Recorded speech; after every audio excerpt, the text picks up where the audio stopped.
La Mesa Eco Park was opened in 2005 under a tripartite agreement among MWSS, Quezon City LGU, and ABS-CBN Foundation.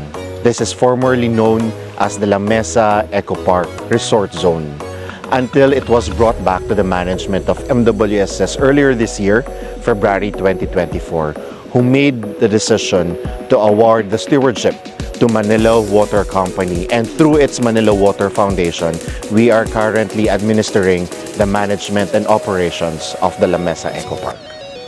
Sa pagbubukas ng La Mesa Eco Park, lalo na sa first phase nito, maraming mga facilities at activities ang may enjoy ng ating mga kababayan. Nandyan ang Eco Viewing Deck, Eco Lodges, Nipa Huts, at marami pang iba.